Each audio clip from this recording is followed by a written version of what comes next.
திமுக கூட்டணியில் குழப்பம் இருக்குது. காங்கிரஸுக்கும் திமுக இருக்குமா இல்லையா? காங்கிரஸ் இருக்கிற நாங்க எல்லாம் இருக்கிறோம். பத்திரிகையில் ஊடகத்தில் வருகின்ற செய்தியை வச்சு கணிக்க முடியுது. உங்கள் கேள்விக்கு என்னிடம் பதில் இல்லை. என்டிஏ தலைமையிலான ஆட்சி இந்த கட்சி தான் அதிமுக தான் தலைமையில் அதிமுக தான் பாஸ், அதிமுக தான் பாஸ். அதிமுக தனித்து நின்று உறுதியாக மிகப்பெரிய வெற்றி பெறும். வெல்கம் டு பாலிடிக்ஸ் பேசுறாங்க.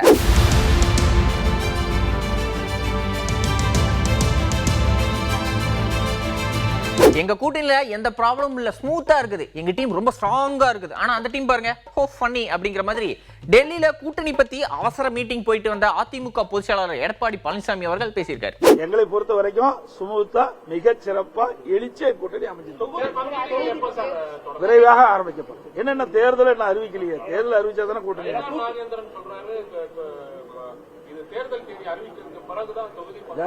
தேர்தல் தேதி அறிவிக்கல. எங்க கூட்டணி சுமூகமா இருக்குது. எதை பத்தி கவலைப்படல. திமுக கூட்டணி குழப்பம் இருக்குது. காங்கிரசுக்கும் திமுக இருக்குமா இல்லையா? காங்கிரஸ் என்ற பத்திரிகையில் ஊடகத்தில் வருகின்ற செய்தியை வச்சு கணிக்க முடியுது. எல்லாம் ஓகே. இந்த செய்தியாளர்களை ஏதாவது கேட்டுக்கிட்டே இருப்பாங்க, மொத்த ஆன்சரையும் கறந்துருவாங்க. அதனால மனப்பாடம் பண்ண மாதிரியே கேப் விடாம அந்த டைலாக்கை பேசிட்டு திரும்பி பார்க்காம போயிடணும் அப்படின்னு வேகமா போயிட்டாரு. அனைத்து இந்திய அண்ணா திராவிட முன்னேற்ற கழகம் மற்றும் தேசிய ஜனநாயக கூட்டணிகள் ஒன்றாக இணைந்து மிகச் சிறப்பாக செயல்பட்டிருக்கிறது. வருகின்ற தேர்தலிலே அனைத்து இந்திய அண்ணா திராவிட முன்னேற்ற கழக தலைமையில் அமைக்கப்படுகின்ற தேசிய ஜனநாயக கூட்டணி அதிக இடங்களில் வெற்றி பெற்று அதிமுக ஆட்சி அமைக்கும். நன்றி. அதிமுக இருந்து ஒதுக்கி வைக்கப்பட்டவங்களை எல்லாம் திமுக சேர்த்துக்கிறாங்க. அது மட்டும் இல்லாம அவங்களுக்கு பொறுப்புகளையும் கொடுக்கறாங்க. இதனால திமுக தொண்டர்கள் ரொம்ப வேதனையில் இருக்காங்க அப்படின்னு திமுக அடிமட்ட தொண்டர்களுக்காக வேதனை குரல் கொடுத்திருக்காரு அதிமுக முன்னாள் அமைச்சர் செல்லூர் ராஜு. இன்னைக்கு இருக்க திமுக நிர்வாகிகள் குறிப்பிட்டவங்க தான் சம்பாதிக்கிறாங்க. அதுல இருக்க உண்மையான திமுக தொண்டர்கள் இன்னைக்கு மனம் புழங்கி இன்னைக்கு திமுக ஆட்சி வரக்கூடாதுன்னு அந்த தொண்டர்கள் நினைக்கிறாங்க. ஏன்னா மேலும் மேலும் அவன் சம்பாதிக்கிறான், அவனுக்கு தான் இந்த ஆட்சி இருக்கு, நம்மள மாதிரி ஏழை தொண்டர்களுக்கு இல்லை அப்படின்ற ஒரு சூழ்நிலை இருக்கு. இன்னொன்னு என்னன்னா, வர்றவங்களுக்கெல்லாம் திமுகவில் இப்ப எங்களிருந்து நீக்கப்பட்டவங்க, எங்களிருந்து ஒதுக்கி வைக்கப்பட்டவங்க எல்லாம் கூப்பிட்டு அவர் அங்க வச்சுக்கிறார், அவங்களுக்கு பதவி கொடுக்கிறார். அப்ப 50 ஆண்டு 60 ஆண்டு திமுக உழைத்த உண்மையான அந்த திமுகவுடைய தொண்டர்களுக்கு, அந்த நிர்வாகிகளுக்கு வாய்ப்பு மறுக்கப்படுகிறது. இதெல்லாம் இன்னைக்கு திமுக நிர்வாகிகள் இன்னைக்கு மனம் புழுகி இன்னைக்கு புலம்பிக் கொண்டு இருக்கிறார்கள். இதெல்லாம் நம்முடைய முதலமைச்சர் கவனத்துக்கு போகல. எனவேதான் அவர் ஏதோ செய்யறார். எது செஞ்சாலும் ஒத்துக்குருவாங்க, எது செஞ்சாலும் திமுக தொண்டர் ஒத்துக்குறாங்கன்னா அதெல்லாம் கிடையாது. திமுக காலங்காலமாக பாடுபட்டவங்களுக்கு இன்னைக்கு சீட்டு மறுக்கப்படுகிறது. புதியவர்களுக்கு இன்னைக்கு அங்க பாத்தீங்கன்னா எல்லாமே எங்க இருந்து அதிமுக இருந்து நீக்கப்பட்டவர்கள், அது ஒதுக்கப்பட்டவர்கள், இந்த மாதிரி அவங்களுக்கு தான் அவங்க தான் நிறைய மந்திரிகளா இருக்காங்க. சுட்டெரிக்கிற வெயில்ல தொண்டர்கள் உட்கார்ந்து இருந்தா அப்பவே கன்ஃபார்ம் எதுன்னு தானே கேக்குறீங்க. அதாவது அந்த கட்சியுடைய வெற்றி. உச்சி வெயில மத்தியானம் 1 மணிலிருந்து பந்தல் எதுவுமே இல்லாம சாயந்தரம் 6:30 மணி வரைக்கும் உட்கார்ந்து இருந்தாலே ஆட்சி மாற்றத்துக்கான அறிகுறி அப்படின்னு செல்லூர் ராஜ் சொல்றாரு. அன்னைக்கு பாருங்க 105 டிகிரி வெயிலுங்க. கொளுத்துற வெயிலையும் சுட்டரிக்கும் வெயிலையும் ஆண்கள் இளைஞர்கள் பெருவாரியாகவும் பெண்களும் கலந்து கொண்டு அந்த சுட்டரிக்கும் வெயில்ல உட்கார்ந்து இருந்தாங்க பாருங்க. அதாங்க ஒரு கட்சியினுடைய எழுச்சி, அந்த கூட்டணிக்கு ஒரு வெற்றிக்கான அறிகுறி. அதுதான் அவ்வளவு பெரிய வெயில் பட்ட அது எதுவுமே பந்தலே அமைக்கல. அந்த வெயிலையும் உட்கார்ந்து ஏறத்தாழ 1 மணிக்கு உட்கார்ந்தவங்க 6:30 மணி வரைக்கும் உட்கார்ந்து இருக்காங்கனாலே இது மாற்றத்துக்கான அறிகுறி. என்டிஏ கூட்டணியில அதிமுக இருக்கு, ஆனா அதிமுக தான் தலைமை. அதிமுக தனித்து நின்று வெற்றி பெறும் அப்படின்னு சொல்லியிருக்காரு. புரியல பாருங்க. என்டிஏ ஆட்சி இல்ல, என்டிஏ கூட்டணி ஆட்சி, அவனுடைய ஆட்சி, என்டிஏ தலைமையிலான ஆட்சி. இந்த கட்சி தான் அதிமுக தான் தலைமையில, என்டிஏ தலைமையிலான ஆட்சி. இந்த கட்சி தான் அதிமுக தான் தலைமையில, அதிமுக தான் பாஸ். இங்க நானே அங்க பேசினேன் மேடையில். திராவிட இயக்கத்தின் ஆட்சி தொடர்கிறது புரட்சி தமிழர் எடப்பாடியார் தலைமையில. புரட்சி தமிழர் எடப்பாடியார் தான் முதலமைச்சர்.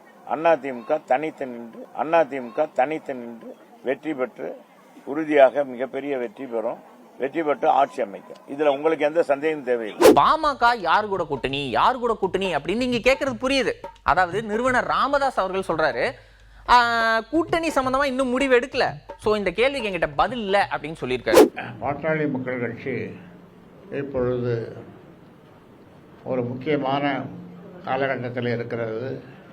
எல்லோரும் இப்போ நீங்கள் கேட்குற கேள்வி என்ன கூட்டணி அப்படின்னு கேட்குறீங்க.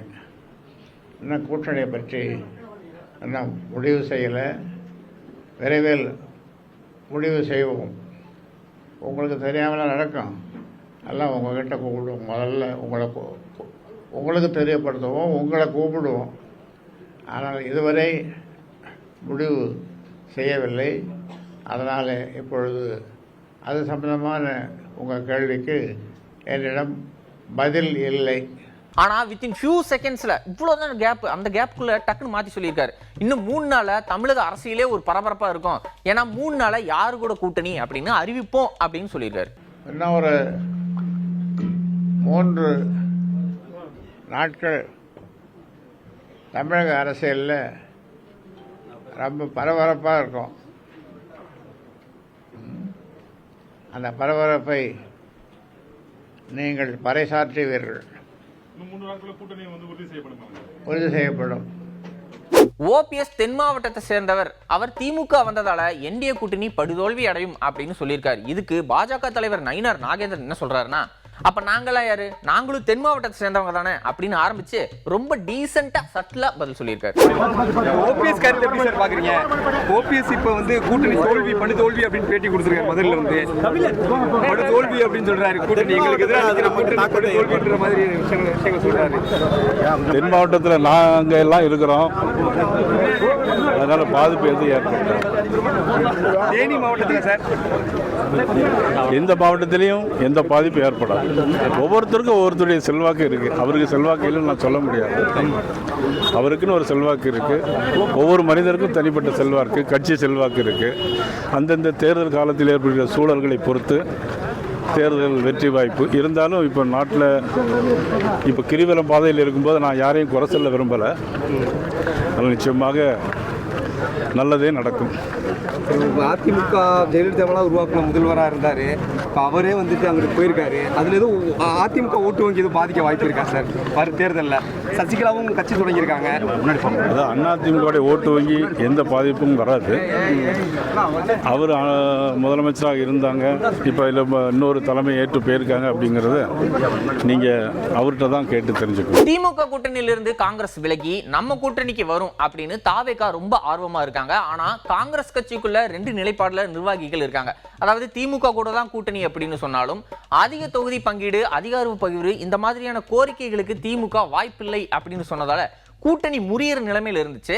கடைசி கட்ட பேச்சுவார்த்தையா முன்னாள் மத்திய அமைச்சர் ப. சிதம்பரம் முதல்வர் மு.க. ஸ்டாலின் அவருடைய வீட்டில் நேரில் சந்திச்சு பேசியிருக்காங்க. இந்த மீட்டிங்ல என்ன முடிவு எடுக்கப்பட்டுச்சு தெரியுமா?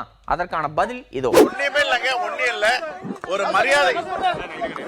மரியாதை நிமித்தமா பேசிட்டு வந்திருக்கோம். ஓகே, மரியாதை நிமித்தமான ஒரு மரியாதை நிமித்தமான சந்திப்பு. அதெல்லாம் கிடையாது, அதெல்லாம் இல்ல மரியாதை கூட்டணி உறுதியா இருக்கு.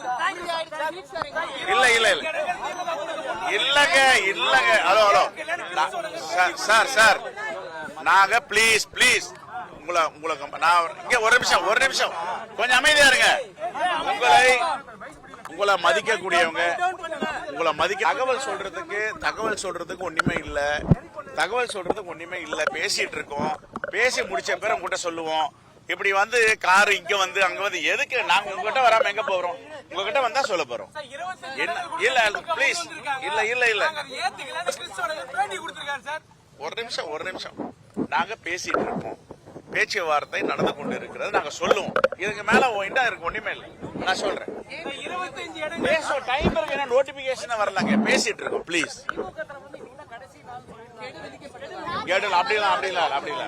அப்படிலாம் எந்த கெடுவும் விதிக்கல. ப்ளீஸ், எந்த கெடுவும்.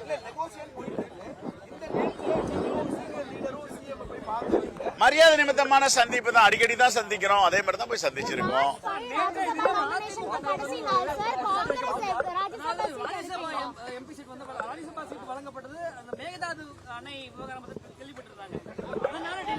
அதெல்லாம் ஒண்ணு இல்லைங்க, அதெல்லாம் ஒண்ணு இல்ல, சும்மா போயிட்டு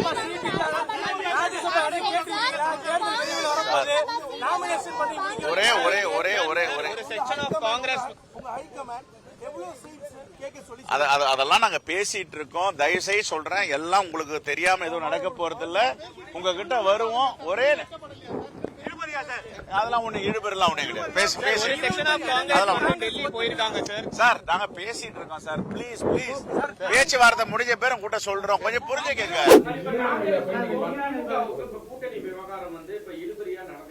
விவகாரம் ஒண்ணும் கிடையாது, மியூச்சுவல் டிஸ்கஷன் நடந்துட்டு இருக்கு.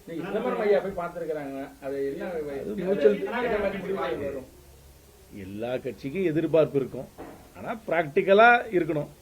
ஏன்னா 234 தொகுதி தான் இருக்கு, நிறைய கட்சிகள் கூட்டணியில் இருக்காங்க. அது ஒரு இந்த கிவ் அண்ட் டேக் பாலிசியில ஒரு பிராக்டிக்கலா மியூச்சுவல் அண்டர்ஸ்டாண்டிங்ல ஒரு அண்டர்ஸ்டாண்டிங் வரும்னு நம்புறேன். இதெல்லாம் காங்கிரஸ் திமுக கூட்டணி தொடர வேண்டும் என்ற எண்ணத்தோடு தான் இரண்டு கட்சிகளும் செயல்பட்டு கொண்டிருக்கின்றன.